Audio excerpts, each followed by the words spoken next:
అందరికీ నమస్కారం. ఇవాళ మనతో ప్రముఖ ఆస్ట్రాలజర్ జ్యోతిష శాస్త్ర పండితులు మాడుగుల శివప్రసాద్ గారు ఉన్నారు. జూలై నెలలో మేషరాశి వారికి ఎలాంటి ఫలితాలు ఉండబోతున్నాయో వారి మాటలు తెలుసుకుందాం. గురుగారు నమస్కారం. ఆశీర్వచనం. గురుగారు, జూలై నెలలో మేషరాశి వారికి ఎలాంటి ఫలితాలు ఉండబోతున్నాయి కాస్త వివరించండి గురుగారు. శ్రీ మహాగణాధిపతయే నమః. ఐం మహాసరస్వత్యే నమః. శ్రీ లలితాంబికాదేవియే నమః. మాస ఫలాల కార్యక్రమములో భాగంగా ప్రతి నెల కూడా ఈ మాసములో 12 రాసుల వాళ్లకు ఎలా ఉంటుంది, ఏమిటి, ఎలా జరగబోతున్నాయి అనేటువంటి విషయము గురించి మనము ప్రతిసారి చెప్పుకుంటూనే ఉన్నాం. ఇప్పుడు కూడా జూలై మాసం అంతా కూడా ఎలా ఉంటుంది, ఈ జూలై మాసము అని మాసం అంటున్నాము కానీ మనము ఆంగ్లము పేరుతో మనము ఇంగ్లీష్ పదంతో మనం మాట్లాడుతున్నాము కానీ ఆషాఢమాసం అనేటువంటిది 6వ తేదీ నుండి ప్రారంభమవుతున్నది కాబట్టి జ్యేష్ఠమాసము అయిపోయి ఇక్కడ దక్షిణాయనము ఉత్తరాయణం అయిపోయి దక్షిణాయనము కూడా ప్రారంభమవుతుంది. కాబట్టి ఈ మార్పులు చేర్పులు అయనము ఎప్పుడైతే మార్పు జరుగుతుందో కూడా కొన్ని గ్రహాలు అనుకూలముగా కొంతమందికి చిన్న చిన్న స్వల్ప ఏదో మిశ్రమ ఫలితాలుగాను ఉంటాయి. అయితే ప్రతి వాళ్ళు కూడా వ్యక్తిగతమైనటువంటి జాతకాలు అనేటువంటివి చాలా అవసరం. ముఖ్యంగా అందరూ ఒకే లగ్నములో పుట్టి ఉండరు కదా. ఎవరెవరు ఏ లగ్నములో పుట్టి ఉంటారో ఆ లగ్నము నుండి మనము చూసుకోవాల్సినటువంటి అవసరము ఉంటుంది. కాబట్టి పైగా ఈ మాసములో శని వక్రగతి అనేటువంటిది కూడా ఉన్నది. కాబట్టి ఎవరెవరికి ఎటువంటి ఫలితాలు ఇస్తారు, ఏమిటి, ఆ ఫలితాలు ఎలా ఉండబోతున్నాయి అనేటువంటి దాని గురించి ఇప్పుడు నేను మీకు క్షుణ్ణంగా తెలియజేస్తాను. జూలై నెలలో మేషరాశి వాళ్లకు చాలా అనుకూలముగా ఉన్నది. వ్యాపారాలు అన్నీ కూడా లాభసాటిగా చేసుకోవడం జరుగుతుంది. వ్యాపారాలు చేసుకునేటువంటి వాళ్లకు ఆదాయానికి లోటు ఉండదు, ఎటువంటి ఇబ్బందులు ఉండవు. నూతన వస్తు వాహనాలు కొనుగోలు చేసుకునేటువంటి విధముగా ఉంటుంది. అంటే ఇంతవరకు వాహనాలు లేవా, ఈ రాశి వాళ్ళకి ఎవరికి ఉండవా అంటే ఉంటాయి. ఎప్పటి నుంచో ప్రయత్నము చేస్తూ వాహనం కొనుక్కోలేకపోతున్నామే అనుకునేటువంటి వాళ్లకు ఇది ఉంటుంది. అలాగే ఇంకొక విశేషం ఉంది. ఈ మాసములో వస్త్ర వ్యాపారాలు చేసుకునేటువంటి వాళ్ళు ఉంటారు. అంటే గుడ్డల దుకాణాలు, ఇప్పుడు రేమాండ్స్ అని ఏవేవో షాపులన్నీ చాలా ఉన్నాయి కదా. గుడ్డలు అమ్ముకునేటువంటి గుడ్డలం వాళ్ళు, శారీసు, ఇక ఒకటి అనేటువంటిది ఏముంది, బజార్లోకి వెళితే అన్ని షాపులు అవే కదా, గుడ్డల షాపులే. ఈ వస్త్ర దుకాణాల వాళ్లకు మాత్రము మహాద్భుతముగా ఉన్నది, లాభసాటిగా ఉంటుంది. ఆషాఢమాసం సేల్స్ అని కూడా పెడుతుంటారు చూడండి, బ్రహ్మాండంగా ఉంటుంది. మీకు చాలా లాభాలు పొందుతారు వాళ్ళు. చిన్ననాటి మిత్రులను కలుసుకోవడం జరుగుతుంది. అలాగే కుటుంబ సభ్యులతో పుణ్యక్షేత్రాలకు వెళ్ళటము కానీ వెళ్ళటానికి ఒక మార్గము ఏర్పరచుకోవటము కానీ జరుగుతుంది గాక. ఆకస్మిక ప్రయాణాలు అనేటువంటివి ఉంటాయి. చేపట్టినటువంటి పనులన్నీ కూడా సమయానికి పూర్తి చేసుకుంటారు మేషరాశి వాళ్ళు. ఏ పని పట్టుకున్నా సమయానికి పూర్తి చేసుకోవటం అనేటువంటిది ఉంటుంది గాక. ముఖ్యమైనటువంటి ఆలోచన చేయటం అనేటువంటిదే కాకుండా ఆచరణలో పెట్టడానికి చాలా ఉపయోగపడుతుంది ఈ మాసం.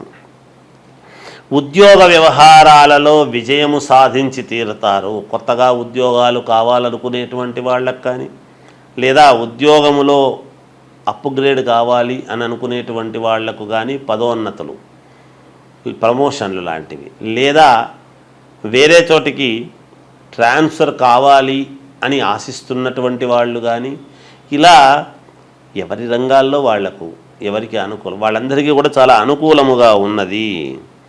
అన్ని రంగాల వారికి కూడా చాలా అనుకూలముగానే ఉన్నది. మేషరాశి వాళ్ళు అనేక రంగాలలో ఉంటారు. వ్యాపార రంగము కావచ్చు, లేకపోతే బంగారు వ్యాపారాలు చేసుకునేటువంటి వాళ్ళు కావచ్చు, సినిమా రంగంలో కావచ్చు, రాజకీయ రంగంలో కావచ్చు. ఈ ఒక రంగము అనేటువంటిది ఏమిటి? చిన్న వ్యాపారాల దగ్గర నుండి పెద్ద పెద్ద వ్యాపారాల వరకు అనేక రంగాలలో ఉంటారు ఉద్యోగస్తులు. ఇలా అన్ని దాంట్లలో ఉండేటువంటి వాళ్లకు కూడా చాలా అనుకూలముగా ఉంది అనేటువంటిది తెలుస్తూ ఉన్నది. ఎందుకంటే గ్రహస్థితులు చాలా అనుకూలంగా ఉన్నాయి. అందువలన ఆర్థిక వ్యవహారాలు అన్నీ కూడా చాలా సంతృప్తికరముగానే ఉంటాయి ఈ రాశి వాళ్లకు. ఎవరెవరకు ఏ ఏ రంగాల్లో రావాల్సినంత వాళ్లకు వాళ్ళ చేతికి అందినప్పుడు అందరికీ సంతృప్తే కదా ఉంటుంది.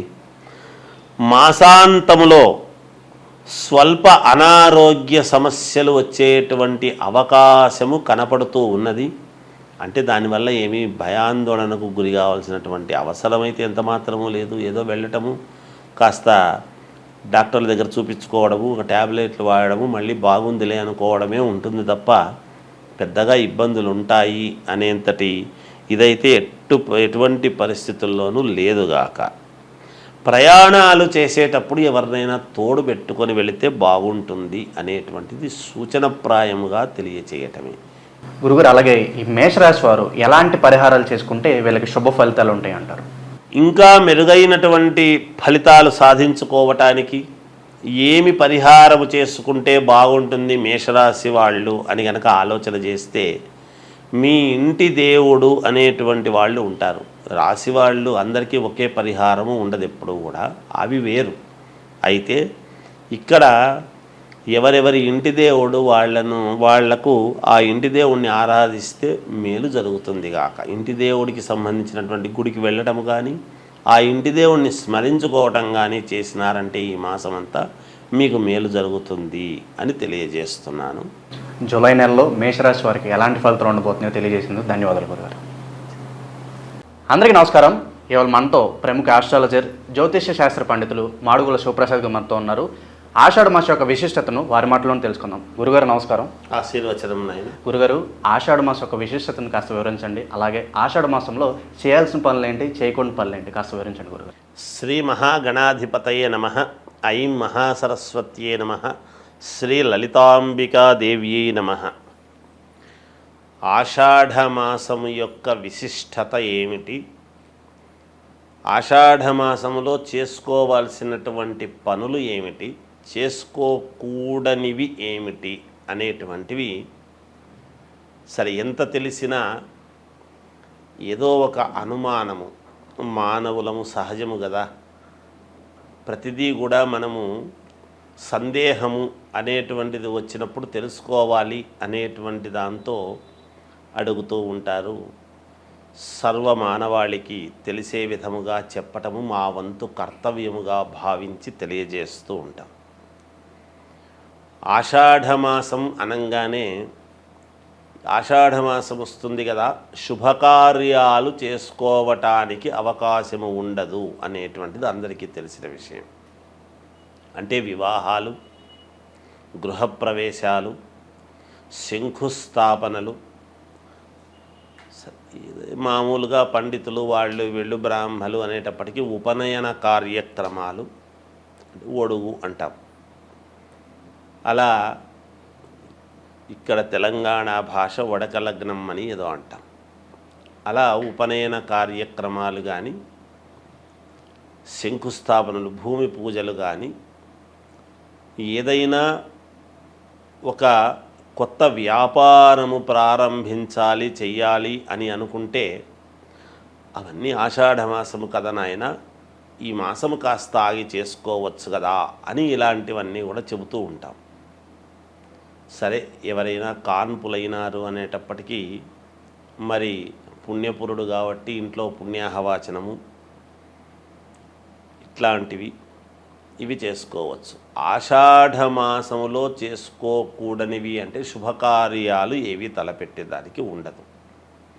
అయితే ముందుగా ఎవరైనా పెళ్లి సంబంధాలు మాట్లాడుకున్న వాళ్ళు కానీ, వాళ్ళ ఇంటికి రావడము, వీళ్ళింటికి పోవడము, ఇటువంటివి ఏమో మామూలుగా సందర్భాన్ని బట్టి చేసుకోవచ్చు. ముందే మాట్లాడుంటారు కాబట్టి వాటికి ఏమీ ఇబ్బంది ఉండదు. ఎందుకంటే వివాహం అనేటువంటిది ఎలాగో శ్రావణ మాసము తర్వాతను పెట్టుకుంటారు మంచి రోజు చూసి. వచ్చిపోవడాలు రాకపోకలు అనేటువంటివి సహజము కాబట్టి రెగ్యులర్గా జరిగేటివి జరుగుతూ ఉంటాయి, వెళ్ళవచ్చును రావచ్చు. అదొక మార్గం. ఇక ఆషాఢమాసము చేసుకోవాల్సినటువంటివి ఏమిటి? ఇప్పుడు ఇవి చేసుకోవడానికి లేదు. శుభకార్యాలు, వివాహము, తర్వాత ఉపనయనము, లేకపోతే మనము ఎంగేజ్మెంట్ కానీ, అంటే నిశ్చయతాంబూలాల కార్యక్రమము అని ఇలాంటివి చేసుకోవటానికి లేదు. శంకుస్థాపనలు, కొత్త వ్యాపారాలు ప్రారంభం చేసుకోవటం కానీ, ఏదైనా ఒక షాపు ఓపెనింగులు కానీ ఇవన్నీ చేసుకోకూడనివి. ఇక చేసుకోవాల్సినటువంటివి ఏమిటి? మరి ఆషాఢమాసం అంతా ఖాళీగా ఉండాలనా? ఏమీ లేవా అంటే పరమ పుణ్యప్రదమైనటువంటివి ఉన్నాయనేది కూడా చెప్పాలి. ఏమిటి అంటే ఆషాఢమాసములో ఆషాఢ పాడ్యమి నుండి, అంటే అమావాస్య అయిన తర్వాత వెంటనే వచ్చే పాడ్యమి నుండి నవమి వరకు గుప్త నవరాత్రులు అని అమ్మవారివి ఉన్నాయి. ఇవి వారాహి నవరాత్రులు అంటాం. ఈ గుప్త నవరాత్రులు దేనికి? గుప్త పేరులోనే గుప్తము అంటే ఏమిటి అంటే రహస్యముగా చేసేటువంటివి. దాని యొక్క అర్థమే గుప్తము అని. రహస్యంగా ఎందుకు చేయాలి అంటే అందరి యొక్క దృష్టి పడటం అనేటువంటిది మంచిది కాదు కాబట్టి. కొన్ని పూజలు అందరికీ తెలిసేట్టుగా చేస్తాం. ఈ గుప్త నవరాత్రులు అని ఎప్పుడైతే రాత్రి శబ్దముతో మనము మాట్లాడుతూ ఉన్నామో ఇవి సంవత్సరానికి ఎప్పుడూ కూడా మామూలుగా ఉగాది పండుగ సమయములోను, ఇలాంటి ఆషాఢమాస సమయములోను, తర్వాత శారదా శరన్నవరాత్రోత్సవాలు అని ఇలా వస్తూ ఉంటాయి. మనకందరికీ దసరా పండుగలు మాత్రమే ప్రాచుర్యం, అందరికీ కూడా తెలిసినటువంటిది. మిగతాటివి కాదా అంటే ఇవి కూడా ఉన్నాయి. ఇది రైతులకు చాలా ముఖ్యమైనటువంటివి ఈ గుప్త నవరాత్రులు అనేటువంటివి. ఏమిటి రైతులకు? ఎందువలన అంటే వరాహలక్ష్మీదేవి అంటాం. వరాహ అమ్మవారి, వారాహి అమ్మవారి యొక్క ఇది అయితే ఇవి భూములకు సంబంధించి ఎప్పుడైతే మనము చేస్తూ ఉంటామో, ఏవైనా భూమి తకరారులు ఉండినా, మంచి పంటలు పండాలి అని అనుకునేటువంటి వాళ్లకు మన ఇంట్లో ఎటువంటి కలతలు లేకుండా సస్యశ్యామలముగా నిత్య కళ్యాణం పచ్చతోరణములాగా ఇల్లు ఎప్పుడూ కూడా కళకళలాడుతూ ఉండాలి అని అంటే కానీ ఈ పూజలు చేస్తూ ఉంటారు. ముఖ్యంగా రైతులు భూములకు చేసేటువంటి పూజలు ఏమిటి? ఈ నవరాత్రులు ప్రతిరోజు కూడా భూమిని పూజ చేస్తూ దశమి రోజు అనేటువంటిది ఒకటి ఉంటుంది. తర్వాత వచ్చేటువంటి ఏకాదశి, ఇత్తనాల ఏకాదశి, ఆషాఢ శుద్ధ ఏకాదశి, తొలి ఏకాదశి అని వస్తున్నది. రైతులకు చాలా ప్రాముఖ్యత కలిగినటువంటిది. ఈ దశమి నాడు ఈ నవరాత్రులు ఎప్పుడైతే అమ్మవారిని, భూమిని మనము పూజ చేస్తూ ఉంటామో, మరి పంచభూతాలలో ఒకటి అయినటువంటి భూమాతను ఎప్పుడైతే మనము నమ్ముకొని కదా ప్రతి రైతు కూడా పూజ చేస్తాడో, ఆకాశము కరుణించి వర్షాన్ని ఇవ్వటం అనేటువంటిది దశమి నాడు జరుగుతుంది.